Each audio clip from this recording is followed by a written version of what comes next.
네, 증시는 지금이고요. 위즈웨이브 이권희 대표와 함께 또 고민해보는 시간입니다. 어서 오세요. 네, 안녕하세요. 네. 자, 김주환 아나운서가 또 던져주세요. 네, 오늘 첫 번째 키워드는요. 반도체 안에서 SK 하이닉스와 함께 특징 두루 짚어보도록 하겠습니다.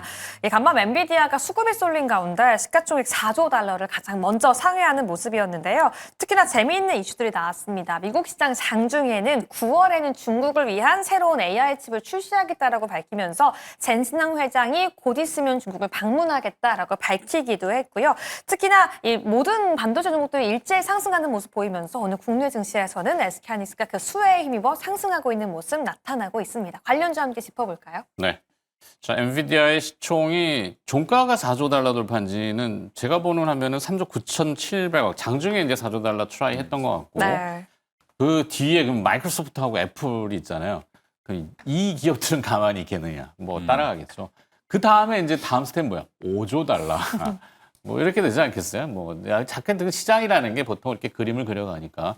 자, 엔비디아의 4조 달러 그리고 SK 하이닉스 국내 반도체 기업까지 한번 쭉 연결해 보죠. 네, 일단 최근에 한 6월 달에 가장 불을 뿜었던 대형주가 사실은 SK 하이닉스였습니다. 그러니까 22만 원, 뭐 21만 원만 가면 무너지다가 저도 계속 좋다고 얘기했다가 욕을 많이 먹었는데 결국엔 치고 나갈 때 치고 나가죠. 근데 이제 결국에는 지금 엔비디아 걱정하지 말라고 많이 말씀드렸는데 엔비디아 걱정을 되게 많이 하세요, 다들. 중국에 못 팔면 어떡하냐. 근데 사우디나 뭐 우리나라나 이제 정부들이 막 사주죠. 중국용은 또 따로 만든다고 하죠. 중국 시장 안 포기할 겁니다, 아마. 이제 젠슨항 씨는. 중국 시장을 포기할 수는 없는 상황일 거고 어차피 트럼프 정권이 영원히 가는 게 아니죠. 예, 근데 결국에는 지금 엔비디아는 트럼프 정권보다도 오래 갈 걸로 보입니다. 그러면 당연히 이쪽은 포기할 수는 없는 상황이고, 네. 네, 그렇게 보면 기업하는 입장에서는 정권의 눈치를 뭐 정책에 어느 정도 이제 뭐 따르는 척하면서 또 새로운 팔로를 찾을 수밖에 없는 상황이다라고 보고 있고, 시장에서 지금 트럼프의 발언이 생각보다 잘 안 먹힙니다. 그죠? 뭐 구리간세 50%뭐 이런 얘기 하는데도 전혀 뭐 반응 안 하고 있죠. 일시적으로만 반응해주고. 그런 걸 보면 이제 지금은 기업의 펀더멘탈 중심으로 가시는 게 맞을 것 같고, 엔비디아도 지금 결국에는 AI 지금 블랙엘 관련돼서 수율로 잘 나오고 있다라는 소식도 들리고 여러 가지 면에서 엔비디아가 나쁠 이유는 없다라고 보고 있고요. 거기에 이제 발맞춰 가는 게 우리나라 국내 SK 하이닉스, 뭐 한미 반도체, 뭐 테크윙, 뭐 그 외에 이제 뭐 PSK 홀딩스라든지 이런 종목들이 있는데 답답하시죠, 갖고 계시면. 네. 엔비디아는 저렇게 가는데 왜 하이닉스는 30만 원을 못 뚫냐? 시간 문제라고 보고 있고요. 당장 이제 오늘만 이제 생각을 하시니까 그런 거죠. 네. 그렇죠. 예. 그리고 한미 반도체 주변에 갖고 계신 분들이 좀 화를 내시죠. 주가 때문에. 왜 이렇게 무겁냐? 네. 예. 무거운 비행기가 뜨면은 나릅니다. 근데 그렇게 제가 생각하면 되죠. 한미 반도체를 한 2만 원대부터 매매를 했는데 예전에 네. 올라갈 때 계단식으로 갑니다. 한번 올릴 때 굉장히 강하게 수급이 들어와서 올리기 때문에 뭐 장비 업체의 특성이 좀 약간 그렇죠. 그렇습니다. 그래서 저는 한미 반도체도 한번 뭐 12만 원 이상 돌파는 충분히 가능할 걸로 보고 있고 여전히 이제 기대를 하시고 지금 이렇게 생각보다 왜 안 오르지? 라고 하는데 그때 사셔야 된다. 최근에 이제 뉴스 흐름들을 잘 보셔야 돼요. HBM4 관련된 장비를 생산하기 시작했습니다. 네. 본딩 장비를. 장비 업체가 오더가 없는데 오더를 줄 거라는 기대가 없는데 장비를 생산하진 않죠. 전용 공장을 또 지었죠. 7공장에다가 이제 HBM4 전용을 했었고 근데 그거를 생산을 들어갔다라는 얘기는 본격적인 양산에 들어갔다는 얘기는 뭔가 오더가 조만간에 나온다라고 보시는 게 맞다. 그러면 거기가 어딜 거냐? 그러면 HBM4 지금 가장 빨리 할 수 있는 데가 SK 하이닉스죠. 네. 마이크론은 아니고. 예. 아니요, 마이크론도 심상치는 않아요. 예, 마이크론도 뭐 준비를 한다는데 가장 빠른 데는 아마 그래도 뭐 한두 달 차이로 빠르기는 아마 SK가 더 빠를 겁니다. 근데 여기서 하나비전은 지금 그 소식이 안 들리고 있고 네. 그러면 당연히 SK 하이닉스 향인데 그걸 가지고 뭐 SK에 납품 못 할 거야 뭐 이런 식으로 이제 추측을 하시는 분들이 아직도 있는 거죠. 의심하시는 분들. 네. 네. 예전에 엔비디아 120불 갔을 때 막 의심했던 분들처럼 예, 지금 한미 반도체 너무 의심하시면 안 된다라고 말씀드리고요. 그리고 지금 하이닉스도 마찬가지로 의심하지 말아라. 삼성전자에 대한 미련이 되게 많으신데 삼성전자 미련 많으면 조금 사놓으면 되죠. 예. 그리고 뭐 삼성전자 다른 모멘텀이 있습니다. 삼성전자는 결국에 제가 볼 때는 파운드리 쪽이나 HBM4에서 베이직 다이 쪽에서 어떻게 승부를 내느냐 거기에 이제 사활이 걸려 있는 거니까 그런 흐름만 파악하시면 되고 당장 지금 돈을 잘 벌면서 엔비디아 추세를 따라가는 거는 여전히 SK 하이닉스다라고 보고 대응하시는 게 맞다라고 말씀드리겠습니다. 네. 어떻게 생각하세요? 사실 마음속으로는 아까 말씀해 주셨던 삼성전자가 좀 간절하게 올라주면 좋겠는데 분석해 주신 내용들 시장의 흐름을 보면은 결국 SK하이닉스, 한미반도체 이런 종목들이 먼저 올라줄 시나리오는 맞는 것 같아요. 인정을 해야 되는 것 같아요. 이게 약간 구조의 구조라는 게 아니라 해외 이제 빅테크들이 이제 고객사일 경우에 주문 PO, 그러니까 프로덕트 오더, 그러니까 발주를 우리 예를 들어서 HBM이면 SK 하이닉스, 삼성전자를 내죠. 근데 해외사들이 이게 그 NDA라고 하는 비밀 유지 협약이 좀 강해요.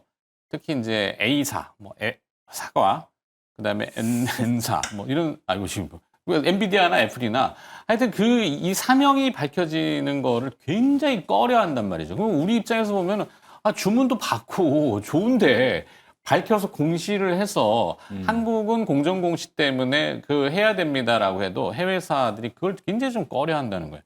그러니까 실제 표면적인 것보다는 이면이 월등히 좋을 수 있는 것들이 있다. 어제 이제 번외 얘기지만 우리 왜 HVM. 네. 어저께 얘기했던. 네. 네네네. 항공우주 쪽에. 83억 수주가 나왔죠. 거래 상대방이 어떻게 나왔냐면 우주항공 금속 유통회사. 이 뭐야? 사명을 못 밝히게 이렇게 돼 있다. 누구나 다 아는 추측이지만 방송도 저희가 그래도 민감해서 얘기 안 해요. 왜냐하면 추측으로 그 회사를 얘기하면은 이게 그쪽에서 보고서는 또 누출시킨 거 아니야? 이렇게 하기 때문에 참 할 얘기도 못 하고, 그러니까 SK 하이닉스도 그렇고 그 밑에 벤더의 이제 장비 회사들도 그렇고 끙끙 앓는 거죠. 이제 주문은 다 들어오고 막 만들고 있고 아까 공장 증설하고 막 이게 숫자로 지키는데 이제 발표를 막 못 하니까 참 안쓰러워서 그런 게 있어요. 네. 이제 간접적으로 뉴스의 뉘앙스를 잘 보셔야 된다. 왜 생산을 할까? 그렇죠. 왜 갑자기 전용 공장을 만들까? 예전에 한번 심심해서 만든다 이거 아니잖아. 그렇죠. 예전에도 HBM 공장을 전용으로 이제 HBM3 공장을 전용 공장을 만든다고 기사를 한번 냈어요. 한미반도체가. 그 뒤로 폭발했습니다. 네. 예. 굉장히 뭐가 폭발해? 공장이 폭발하면 안 되죠. 아니 주가가 폭발했고 주가가. SK 하이닉스에 납품된다는 걸 알고 네. 이제 그게 갑자기 주가가 급등을 했죠. 하여튼 그래요. 이게 조금 벙어리 냉가스만다든가 주가가 무거운 거는 이제 주가라는 거는 대부분 인기 투표하고 비슷해서 세간에 관심이 막 쏠려다니잖아요. 수급도 그렇고 막 쏠리고 또 보도도 막 그렇게 나오고 요즘 그 보도 때문에 또 문제가 되는 형태도 많았어요. 지금 실제 하여튼 정상적으로 다 이제 속까지는 자정작용이긴 한데 그 과정이 조금 지루하다 정도지 방향이 틀리지는 않았다. 그래서 그럼 지금 뭘 사야 될까요? 뭘 사야 됩니까? 뭐 반도체 예. 내에서 뭘 사야 될지 궁금하거든요. 뭐 하이닉스 사셔도 되고 SK 하이닉스에 대한 투자 의견은 그러면 매수하셔야 매수. 되죠. 지금도 사셔야 된다. 어제 시티증권에서 목표가를 확 올렸죠. 예. 지금 28만 원 주가인데 43만 원으로 올렸어요. 예. 뭐 충분히 50%가 가능하다. 안 되는 거 아니야? 한미반도체보다는 SK하이닉스가 더 매력적인가요? 한미반도체도 사야죠. 근데 이제 한미반도- 성향에 따라 다를 것 같습니다. 그렇죠. 이제 자기 선택이죠. 조금 더 초과 수익을 얻고 싶으신 분은 오히려 한미가 지금 조금 부담이 없고 네.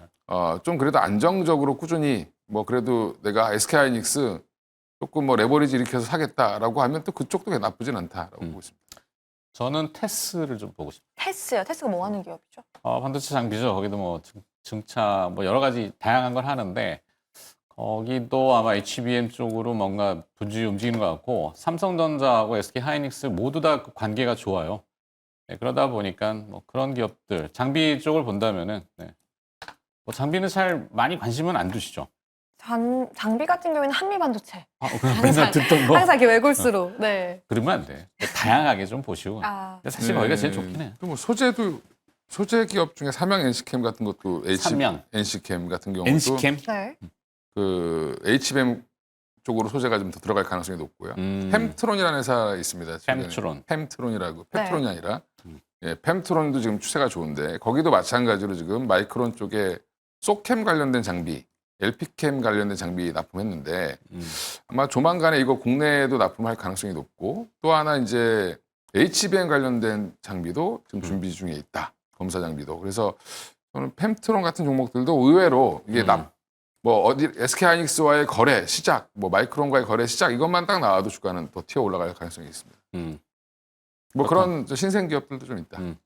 그렇답니다. 마음만큼은 아직은 좀 대장주 이외에는 반도체는 매수를 못하겠다는 생각이 있어서 네. 말씀해 주신 것 중에는 SK하이닉스랑 한미반도체가 제일 네, 매력적으로 익숙하니까? 보입니다. 네. 그래요. 익숙한 게 또 좋은 걸 수도 있고 공부를 좀 많이 해봐야 되고 찾아보는 노력도 좀 필요하고 하죠. 자, 두 번째 기업으로 그럼 가볼까요 또? 네, 오늘 두 번째 특징주는 LG 이노텍 함께 보도록 하겠습니다. 현재 8.88% 급등하고 있는 모습인데요. 사실 주가가 급 반등하면서 시장이 그 이유를 좀 찾고 있습니다. 실적이 바닥을 다지고 이 저평가 인식이 부각되면서 상승할 수 있다라고 이야기하고 있는 모습까지 함께 나타나고 있고요. 죄송합니다. 오늘 특징주 두산 퓨얼셀 함께 살펴봐야 될 것 같습니다. 어디로 가고 있나 지금 원고를 잘못 봤다는 줄 알았어. 네. 잘못 봤습니다. 근데 LG노텍 두산- 하셔도 상관없는데 LG노텍 하셔도 상관없는데 그렇죠. 뭐 사실 저희가 뭐 시장 라이브는 뭐 딱 그러니까 아웃라인만 좀 잡고 들어가는 거지 뭐 내용 다 우리 원고 없이 하잖아요. 네. 두산 퓨어셀 먼저 해보도록 하겠습니다. 간밤 미국에서 수소 관련 종목들이 일제히 상승했습니다. 연료 전제에 대한 기대감이 함께 상승하고 있는데요. 핵심 키워드는 역시 AI로 이어질 수 있겠죠. 오늘 상승하고 있는 두산 퓨어셀 함께 점검해 보도록 하겠습니다. 네, AI 뭐 인프라 뭐 이 에너지 인프라 얘기인가 본데 또 네. 두산 퓨어셀 수소 뜬금없긴 한데 조금. 이제 어제 그 플러그 파워랑 이제 블룸 에너지가 많이 올랐죠. 네. 예, 근데 이쪽은 보통 이제 연료 전지도 있지만 수소를 직접 생산하는 부분도 있기 때문에 생산이 되면 갖다 쓸 수 있는 연료 전지가 필요한데 그걸 왜 만들까? 근데 보조금도 여기는 안 깎았습니다. 그 얘기는 무슨 말이냐면 필요하다는 얘기인데 어디에 필요하냐면 우리가 GNC 에너지라고 한번 예전에 주가 한번 많이 올랐던 비상 발전 전력 건물에 이제 갑자기 전기가 끊기면 중요한 서버라든지 중요한 시설이 있으면 이제 비상 발전이 바로 돌아갈 수 있게 해주는 그런 역할을 해주는 게 그래서 이제 GNC 에너지가 주가가 데이터 센터 얘기 나오면서 급등했죠. 근데 여기는 그냥 일반 디젤이라든지 이런 거 쓰는 거고 두산 퓨어셀, 범한 퓨어셀, 뭐 S퓨어셀은 퓨어셀 종목들이 있는데 이런 종목들은 다 이제 연료전지 기반 한마디로 이제 수소를 가지고 전기를 만드는 연료전지를 이제 생산하는 기업인데 이게 데이터 센터 비상 전력용으로 들어간다는 거죠. 예, 그래서 지금 미국의 데이터 센터 규모가 우리나라 보면 뭐 빌딩 하나 뭐 이 정도 이렇게 있는데 그게 아니라 뭐 축구장 6개, 뭐 축구장 한 3개. 뭐 그러니까 이제 원전 바로 짓고 그 옆에다 이제 SMR에서 그 옆에다 바로 짓겠다라고 지금 얘기를 하는 건데 그 정도로 지금 규모가 커진다라고 하면 이게 비상 전력 관련된 것도 결국에는 수소 에너지를 쓸 수밖에 없지 않겠냐. 라는 논리가 지금 만들어지고 있다. 그게 미국에서 지금 시작을 하고 있고요. 최근에 미국의 큰 변화가 뭐냐면 변압기, 그러니까 송배전 관련돼서 이제 변압 관련돼서도 GIS라는 거 원래 안 썼거든요. 비싸서. 근데 공간 조금 차지하고 좀 비쌉니다. 근데 그거 지금 막 사가고 있거든요. 그 얘기는 그만큼 이제 대도시 주변의 데이터 센터들 같은 경우는 그런 게 필요하다는 거죠. 그러면 연료전지도 마찬가지로 성능이 좋아야 된다. 기존에 이제 뭐 화석 연료를 쓰는 그런 비상 발전보다는 지금 수소를 가지고 하겠다라고 지금 좀 계획을 세우고 있죠. 이 데이터 센터를 투자하는 회사들이 보면 다들 뭐가 많죠? 돈이 많습니다. 네. 네, 그러니까 좀 좋은 거 갖다 놓고 오래 쓰겠다 이렇게 생각하시면 될 것 같습니다. 이게 이론적으로는 늘 들어봤죠. 수소 그러면 뭐 H2O라고 하는 물 분자의 네. 원소 기호를 뭐 산소 떼어내면 H2 남잖아요. 그죠? 쪼개기가 힘들어요. 쪼개기. 이 수소를 얻어내는 과정에서 들어가는 에너지 그리고 또 여러 가지 부산적인 것들 그럼 과연 이게 친환경 맞아라는 퀘스천이 자꾸 막 붙으니까 그러니까 수소가 하늘에서 툭 떨어지는 게 아니라서 네. 그게 조금 항상 난제이죠. 그렇죠. 네.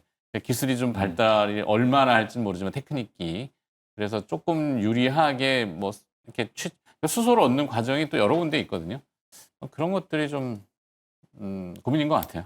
뭐 배경 자체는 미국에서 그 OBBA 법안 안에서도 맞습니다. 연료전유 세액공제가 부활된 것도 긍정적인 흐름이긴 한데 이 개인 투자자의 입장에서 똑같이 신재생 섹터 안에 있는 종목을 투자한다면 뭐 풍력이나 태양광보다 사실 수소 관련 종목들은 상승할 때 기분 네. 좋게 수익을 주고 가는 경향이 있어서 굳이 화끈하니까. 고른다면 네, 수소 관련주는 그래도 저는 항상 긍정적으로 이슈가 나올 때마다 봐야 된다라고 보거든요.